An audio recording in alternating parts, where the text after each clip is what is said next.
दोस्तों आज मैं डिस्कस करने वाला हूं कि जो डिस्ट्रीब्यूशन ट्रांसफार्मर होता है उसमें जो वाइंडिंग प्रोसेस है उसके अंदर की जो वाइंडिंग होती है ट्रांसफार्मर की, उस वाइंडिंग प्रोसेस के बारे में आज डिस्कस करने वाला हूं कि किस तरीके से हम लोग वाइंडिंग करते हैं, क्या क्या प्रोसेस है, वो सारे प्रोसेस के बारे में मैं डिस्कस करने वाला हूँ और किस तरीके से वाइंडिंग को हम लोग ट्रांसफार्मर में फिट करते हैं, उन सारे प्रोसेस के बारे में डिस्कस करने वाला हूँ।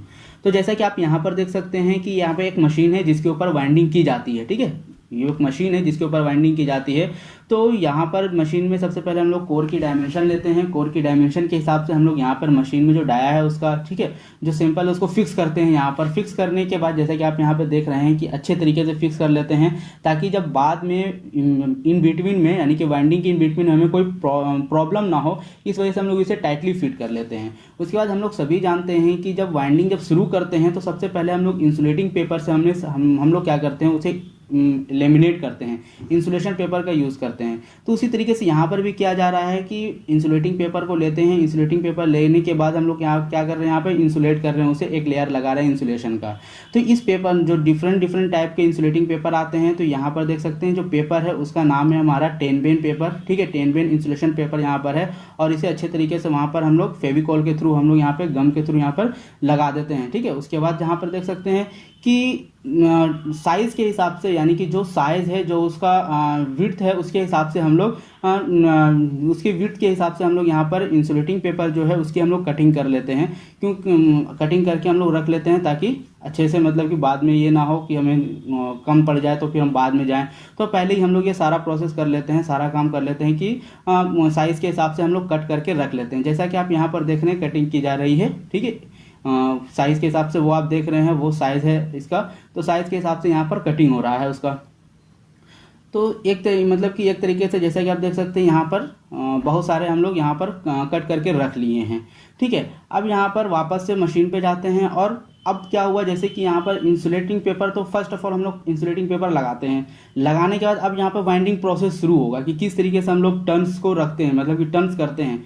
तो टर्न्स करने का सिंपल तरीका है कि कंडक्टर लेते हैं, कंडक्टर लेने के बाद हम लोग सिंपली टर्न करते हैं। तो आप यहाँ पर देख सकते हैं, लेकिन सबसे पहले क्या करते हैं, जब वाइंडिंग होता है ना, तो वाइंडिंग में इंसुलेशन पेपर लगाने के बाद हम लोग फेविकोल का यूज़ करते हैं। हम लोग पूरे इंसुलेशन पेपर पर हम लोग फेविकोल का यूज़ कर रहे हैं। जैसा कि आप यहाँ पर देख रहे हैं कि ये फेविकोल का यूज़ कर रहे हैं। तो फेविकोल का यूज़ करने का रीज़न यही है कि क्या हो कि जो नंबर ऑफ टर्न्स जब हम करें तो इसके साथ अच्छे से चिपक जाए, यानी कि बाद में जो टर्न्स हैं वो इधर उधर ना जाए। ठीक है, अच्छे से इस पर चिपक जाए, एक साथ बने रहें, इसलिए हम लोग यहाँ पे फेविकोल का यूज़ कर रहे हैं। उसके बाद आप देख रहे हैं जो हाथ में अभी इन्होंने लिया है वो कंडक्टर है। ये HV साइड की वाइंडिंग है, डिस्ट्रीब्यूशन ट्रांसफार्मर की 11 kV साइड की वाइंडिंग है। तो जैसा कि आप जानते हैं कि जितना वोल्टेज इंक्रीज़ करता है करंट का वैल्यू कम होता है, और जहाँ पर करंट की वैल्यू कम हो जाती है, जहाँ पर करंट की वैल्यू डिक्रीज़ हो जाती है, वहाँ पर क्या होता है, कंडक्टर की साइज़ भी डिक्रीज़ हो जाता है। तो यहाँ पर कंडक्टर का साइज़ देखिए बहुत ही पतला सा है, बहुत ही थिन है यहाँ पर। तो क्या है कि आप जो कंडक्टर हम लोग ले लिए हैं, कंडक्टर को लेने के बाद हम लोग सिंपली नंबर ऑफ टर्न्स करते हैं। ठीक है, यहाँ पे टर्न करेंगे। तो टर्न करने से पहले इनका ये है कि क्या करते हैं, लॉक कर देते हैं। लॉक करते हैं मतलब कि एक इनके पास कॉटन का है तो उसके थ्रू ये लॉक कर देते हैं। लॉक करना मतलब ये है कि लॉक इसलिए करते हैं, क्या होता है कि अगर मान लीजिए आप लॉक नहीं करते हैं, आप नंबर ऑफ टर्न्स डायरेक्टली कर देते हैं, तो क्या होगा वहाँ पर कि जो साइड के टर्न्स होंगे वो हो सकता है बाहर निकल जाए। तो वो बाहर ना निकले इसी के लिए हम लोग यहाँ पर लॉकिंग प्रोवाइड करते हैं इसके थ्रू। जैसा कि आप यहाँ पर देख रहे हैं ये लॉकिंग लगा रहे हैं। ठीक है, अब ये तो अभी स्टार्टिंग है, जब इन में जब लॉक होगा तो वो मैं आपको दिखाऊंगा किस तरीके से ये कंडक्टर जो है आपस में लॉक हो जाते हैं, जो कि बाहर नहीं निकलेंगे कभी। ठीक है, इसीलिए यहाँ पर ये हम लोग लॉकिंग करते हैं। जैसा कि आप यहाँ पर देख सकते हैं ये लॉक लगा रहे हैं। इस लॉक को लगाने के बाद क्या करेंगे, ये नंबर ऑफ टर्न्स करेंगे। ठीक है, नंबर ऑफ टर्न्स लगाएंगे यहाँ पर, जिसकी वजह से ये पूरा वाइंडिंग कंप्लीट हो जाएगा। तो आप देख सकते हैं किस तरीके से ये लॉक लग रहा है। ये लॉकिंग बहुत ही ज़रूरी है ताकि आगे चल करके जो साइड वाले टर्न्स है वो बाहर न निकल जाए, इसके लिए ये लॉक प्रोवाइड किया जाता है। ठीक है, तो आप देख सकते हैं किस तरीके से यहाँ पे वाइंडिंग कर रहे हैं ये। ठीक है, वाइंडिंग करने में मतलब कि बहुत ही सेफ्टी रखना पड़ता है कि जो वाइंडिंग है वो एक के ऊपर एक ना हो जाए, यानी कि लेयर बाय लेयर चले, एक के ऊपर एक ना हो जाए, इसलिए बहुत ही अच्छे से मतलब कि सेफ्टी से करना पड़ता है वाइंडिंग। जैसा कि आप यहाँ पर देख रहे हैं ये वाइंडिंग चल रहा है, ये वाइंडिंग किया जा रहा है। अब जैसे उस साइड पे हम लोग जब क्या कर रहे हैं, जब स्टार्टिंग पॉइंट पे जिस तरीके से हम लोग लॉकिंग लगाए हैं उसी तरीके से जब इंड होता है, यानी कि एक लेयर का जब इंड होगा तो वहाँ पर भी हम लोग लॉकिंग देंगे, ताकि अगर उस साइड का तो हम प्रिवेंट कर दिए, उस साइड का तो बचा दिए कि वहाँ पर मतलब कि जहाँ पे स्टार्टिंग हुआ वहाँ पर से नंबर ऑफ टर्न जो है वो बाहर नहीं निकलेंगे।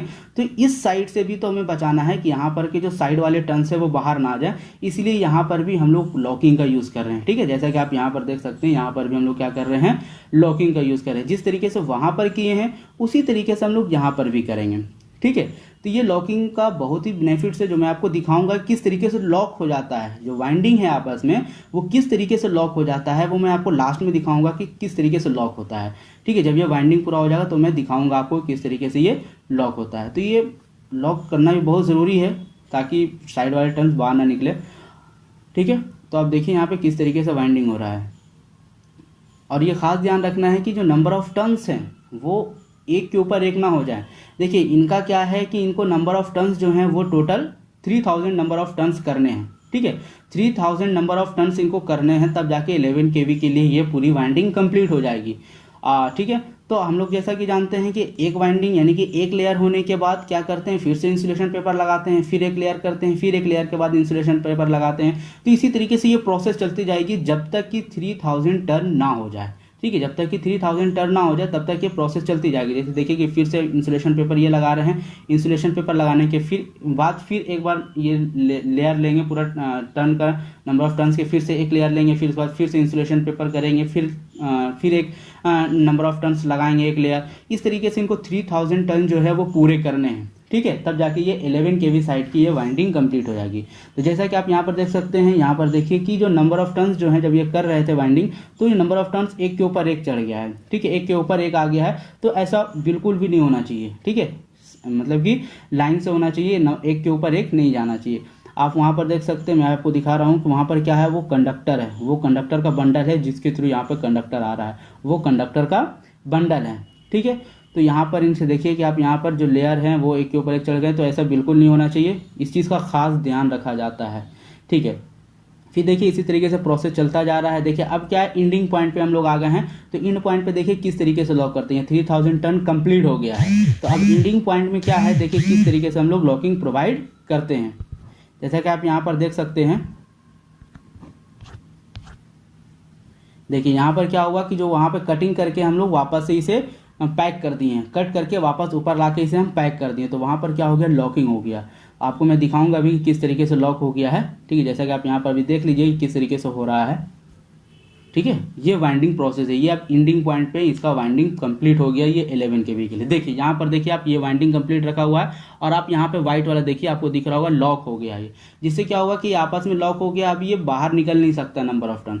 जब वाइंडिंग कंप्लीट हो जाता है तो कंप्लीट होने के बाद ये ट्रांसफार्मर की कोर्स हैं, ये कोर्स आपको दिख रहे होंगे, इन कोर के ऊपर सिंपली वाइंडिंग को प्लेस कर दिया जाता है। ठीक है, जैसा कि आप यहाँ पर देख रहे हैं, वाइंडिंग लिए और वाइंडिंग को लेने के बाद सिंपली प्लेस कर दिए, ये व्हाइट वाला जो है जो कि लॉक कर दिया है, जो ये नंबर जो टर्न्स है साइड वाले वो बाहर ना आए, इस तरीके से हम लोग प्लेस कर देते हैं। तो इस तरीके से पूरी वाइंडिंग की प्रोसेस है डिस्ट्रीब्यूशन ट्रांसफार्मर की। अगर आपको इस वीडियो से कुछ सीखने को मिला हो तो प्लीज़ मेरे चैनल को सब्सक्राइब कीजिए, लाइक कीजिए, ज़्यादा से ज़्यादा शेयर कीजिए, और बेल आइकन को क्लिक करना बिल्कुल ना भूलें, क्योंकि अगर बेल आइकन